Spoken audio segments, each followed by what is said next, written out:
Okay, super excited to be here with you. I think I have to put my avatar on the stage so that you can see me. Let's turn around. I'm super excited to be here with you. Can you all hear me okay? It's okay. It's okay, Peter. We can see you, your avatar, and fine. Okay, perfect. So I'm super excited to be here, and I feel like I'm in multiple places at once, and that's probably because I am. So the title of the panel is Futures Design Education. We have four speakers, Peter Bishop, Doris Wells Papanek, and Susanna Sankasani. My name is Peter Scupelli, and the way this is going to work is we'll give the four talks and then take questions at the end. Each speaker will present for about 20 minutes, and then we'll move on. So the title of the talk that I'm giving is Where Might Futures and Design Meet? Some Alternative Futures for Design Education.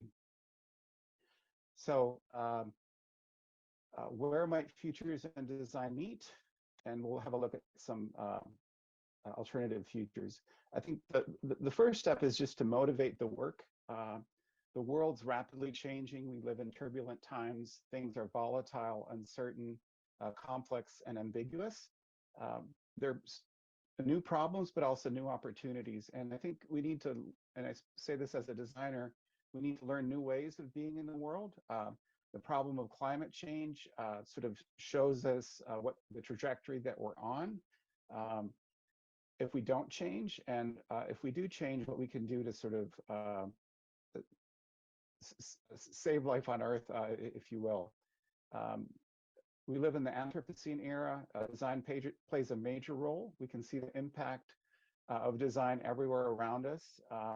Products, services, and lifestyle shape the planet's geology, ecosystem, and weather. These are images of Edward Burczynski that sort of illustrate the point.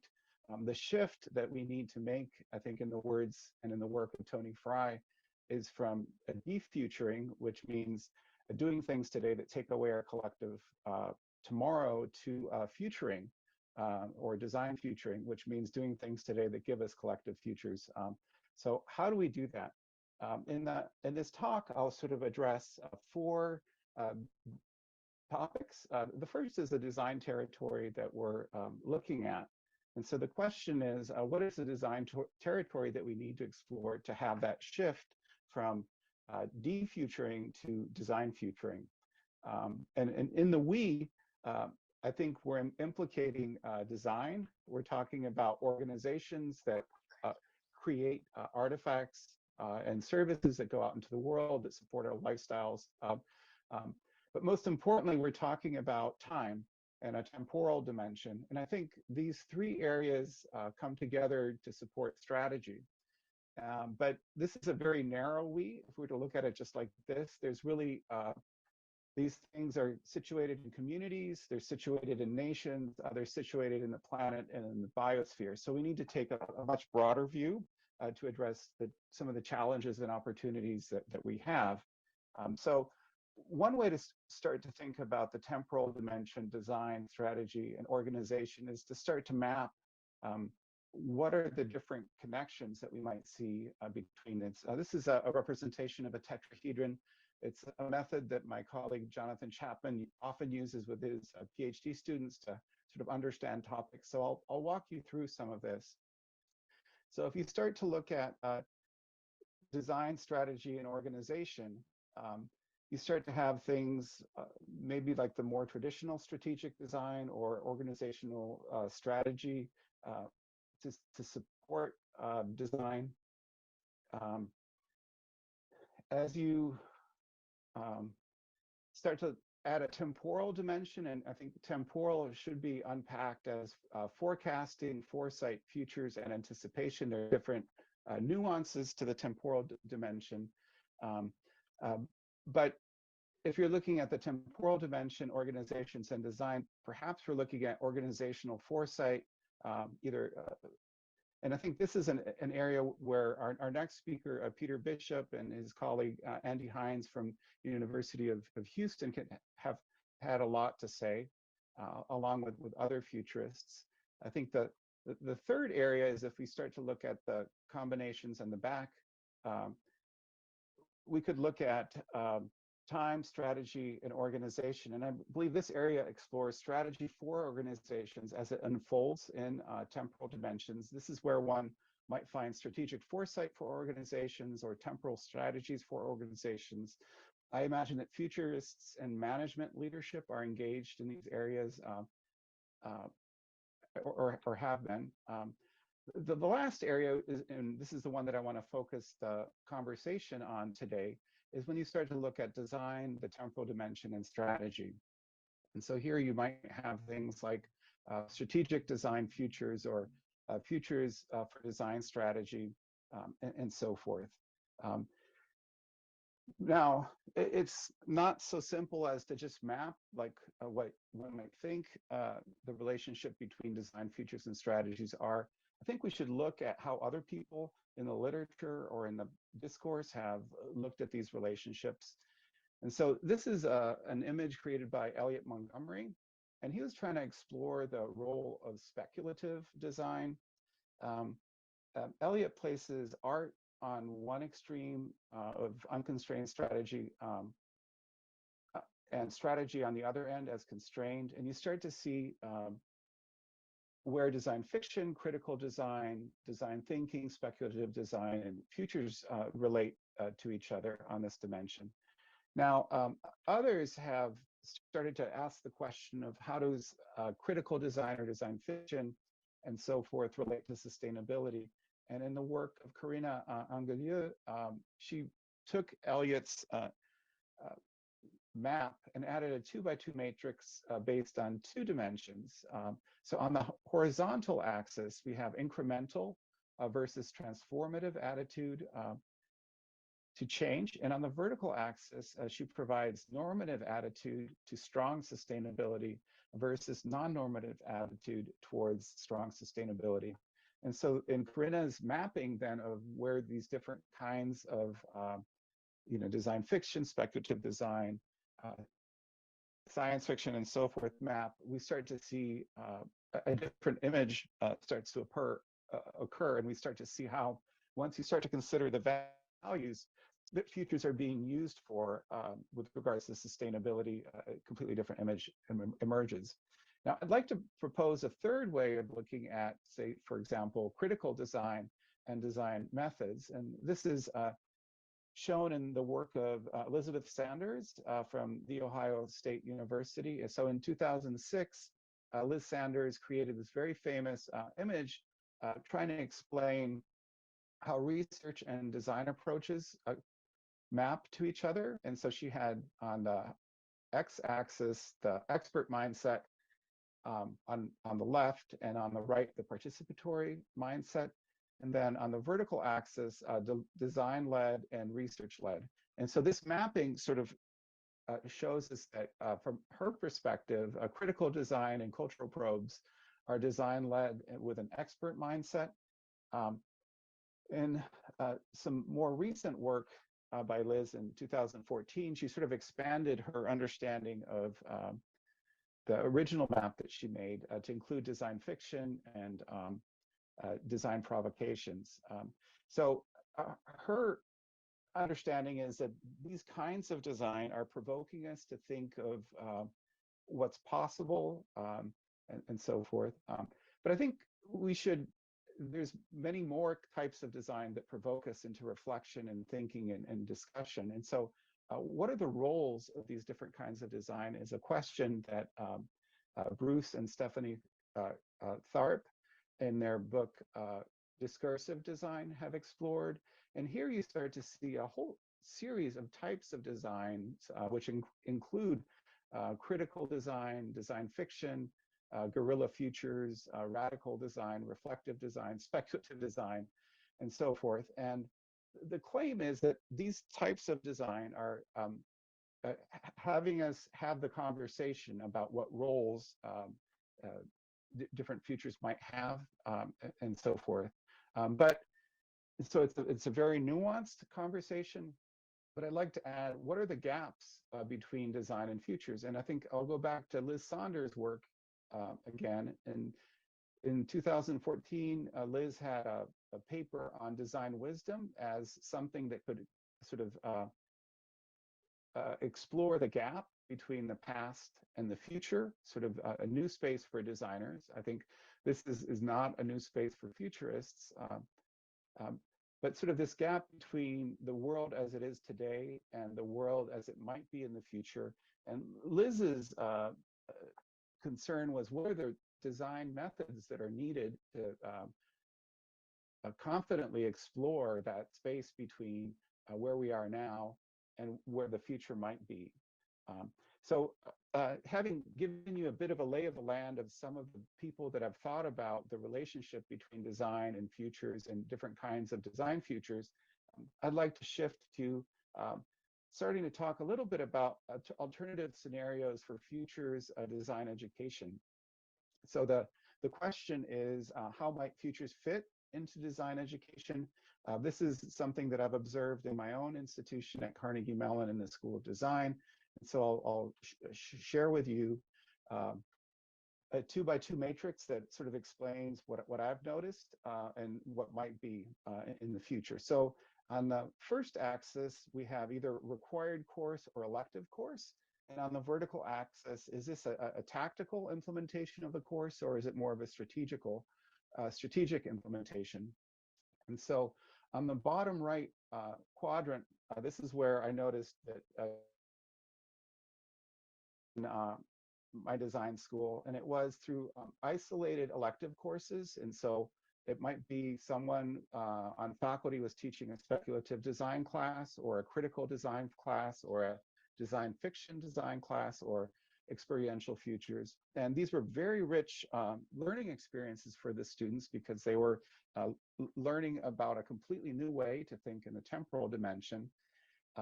But as a elective that's not required, then the students had the challenge of trying to integrate how that new knowledge related to the more traditional design classes they were taking. And so the next shift that I saw in my institution was when a futures course became required for all design students at the undergrad level. I think the challenges that we observed were that students had to make sense of these future methods and then somehow integrate them into the other design classes that they were taking. And so this is just because of the tactical implementation, sort of the integration problem becomes a challenge. So the next area, I think, is what I'm calling strategic electives. And so this would be, instead of just a single elective class, but a suite of elective courses that are connected, that allow students to sort of develop a design futures track. And so this is a more coherent, more integrated version, but it's still not required of all students. It would just be those that are interested in design futures. The fourth scenario that I'll propose is sort of required design futures courses that are integrated into the core curriculum. And so in this way, the learning about futures methods and then actually applying them to design processes are fully integrated. Now, now that we've sort of talked about how design and futures might come together in the design curriculum, I think it's important to ask a different question, which is, how do these different areas, so what are processes for design, processes for the temporal dimension and strategy, how might they come together? And so I'll walk you through some different ways of thinking about how these processes from these three different approaches might look. So let's begin with a design process. I think one of the most familiar processes for design is a double diamond by the UK Design Council. And I'll have you notice how there's one it sort of starts with question the design brief, right? And so there's two observations that we can make from the double diamond uh, process. The first is there's really no obvious mention of futures in this framework. Um, and second, I think there's a question of, well, where does the design brief come from anyway? If you're going to question it, this type of model assumes that somebody else is making the design brief for you. Um, so I think one way of understanding design briefs within companies are that strategy guides design briefs. And so I'd like to mention some of the strategic design work that's been done at the Politecnico di Milano and design for services, some of this groundbreaking research that's been done by Ezio Manzini, Carlo Vezzoli, Anna Meroni, Daniela Sangiorgi. And what I think is incredible about the approach that they've described is strategic design isn't just considering the company and the customers and the designers. It also considers the community within which the design strategy and the landscape within which it's being considered. And so I think this is a really interesting approach that I'll also describe a more recent book that came out on strategic design by Calabretta, Genzer, and Karpin. And here we start to see details into the process they're describing. So setting objectives, configuring, orchestrating, and then embedding. But this is more focused on the organization that is developing the strategy. So, but you know, in strategic design, there's this visioning phase. But when you start to dig into it, I think futures thinking is really what guides strategy. So if we have a look at some of the work that Heinz, Bishop, and Worrell have done at Houston Foresight, this is an adaptation of one of their representations of the foresight process.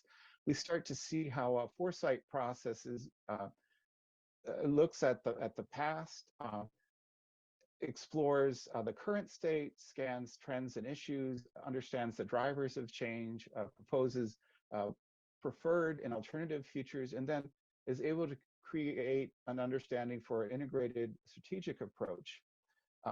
So we've gone through how foresight processes might work, how strategy might work, and how design processes might work. But I think the question I want to address with you today is, how do these mix?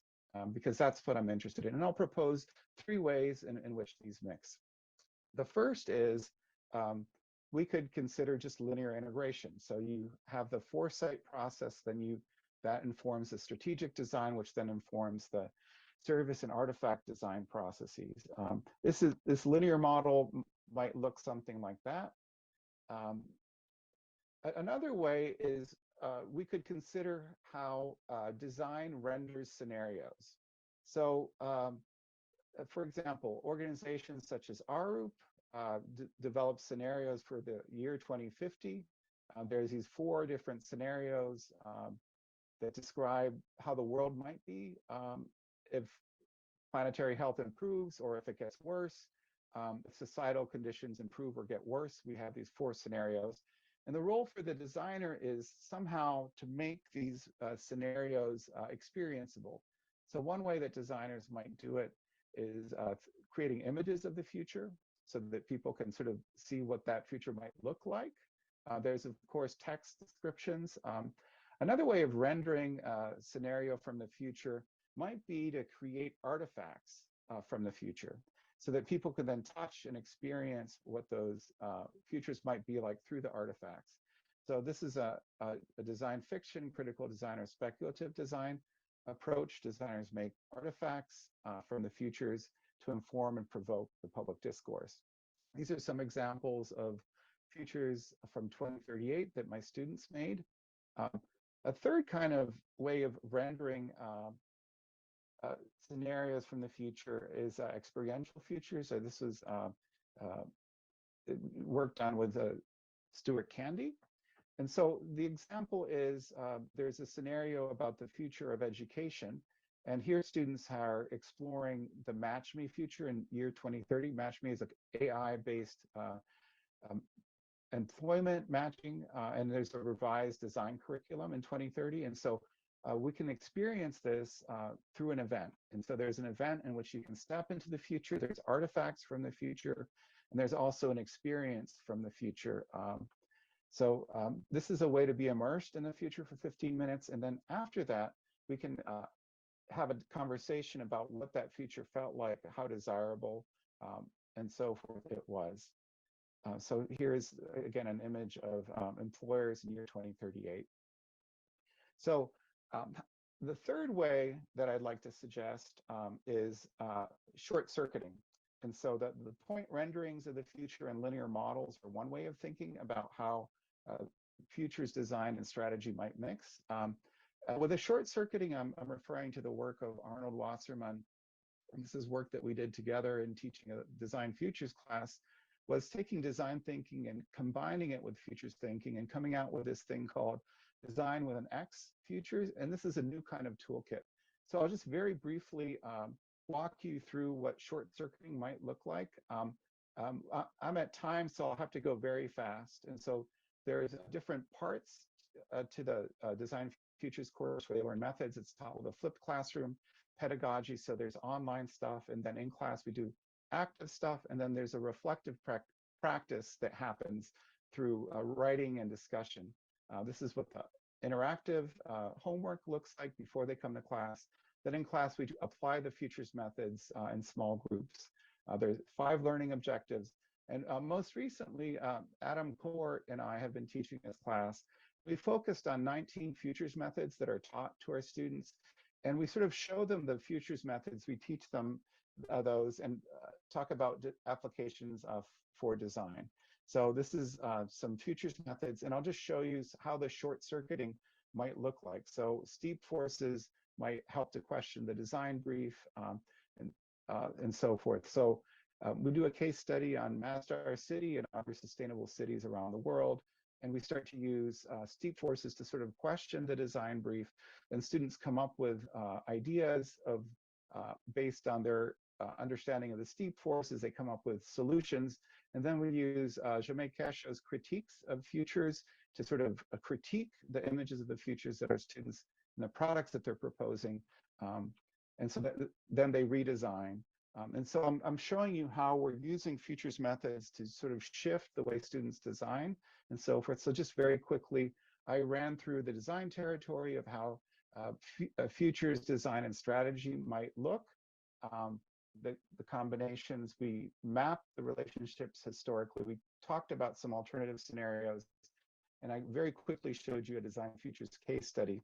And so just as a summary, we can reimagine how design futures and strategy mix. We can explore alternative scenarios for future and design education through strategic and tactical and required electives. I focused on the university environment. Our next speaker is going to talk about how to teach futures more broadly beyond the university. We have 2 speakers that will do that, Peter Bishop and Doris Papanek. And the roles that design and futures can have as rendering images of the future, a linear integration, or short-circuiting, which is what I'm proposing. I'd like to thank you, and I'll hand it off to Peter Bishop right now.